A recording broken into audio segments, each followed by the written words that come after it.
now's the time we break out the Elon Musk weed.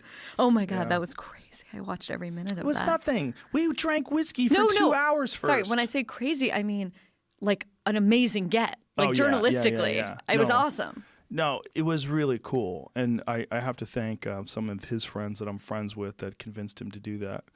Yeah. That was a fascinating conversation. I thought it was nothing. I thought, so we smoked a little pot. I literally didn't think anything of it. Anything he does is fascinating to people. That's...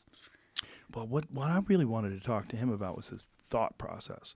Like what's going on? I know something different is going on in his head. Right. You know, you ever talk to someone where, you know, because I have children and I do like to think of people as babies that become, you know, what they are. I see them in front of me right now, and this constant state of evolution. But sometimes I'll run into someone that's depressingly stupid, where I realize, like, God damn, this guy's got a 9-volt brain. They just do. Some people just do, and no one wants to admit that. And we're not talking about mental retardation or any sort of a disease, Down syndrome or something like that. We're talking about people that are just toxically stupid, and they do exist. Just like some people have big noses, some people have little noses. So when you were talking to Elon Musk, did you get the sense that you were talking to like a genius? What did it feel like? Like I'm a chimp. Like I'm a chimp. Like you're that person. Yeah, I'm that. That's exactly what I was going to say. Yeah. I am that toxically stupid person talking to this guy who wants to create gigantic power stations in Australia to fix their grid and wants to shoot fucking rockets into space. And they literally let him drill under LA. They're like, go ahead. What are you going to do? You going to drill holes? Go ahead. I think people are completely fascinated by him, and they would have watched you. They would have watched like a silent movie with you and him for 2 hours, and millions of people would have watched that too. I don't know about that. No, I mean, they want to hear him talk for sure. Yeah, they want to hear him talk, but I'm saying like anything he does is completely fascinating to people. Well, he's a legitimate super genius. I mean, legitimate. Like when he's not full of shit. That is his thought process is extraordinary.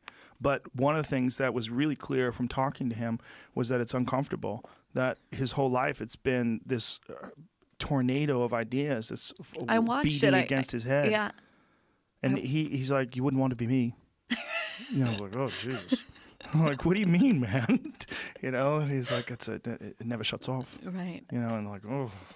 But he wasn't, you know, woe is me.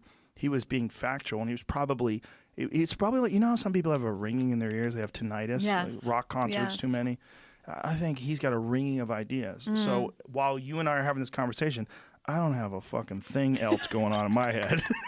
There's nothing else back there. It's just you and I talking. There's no fucking grand plans. I think he's like remapping civilization and trying to make a better yacht. You know, it's like, I'm thinking I want a burger. That's what I'm thinking right now. Yeah. He's just, you know, just like Shaquille O'Neal is 8 feet tall and some people are 4 feet tall. You know, some people just have a brain. I mean, there's no level playing field when it comes to anything, whether it's athletic performance or mental performance.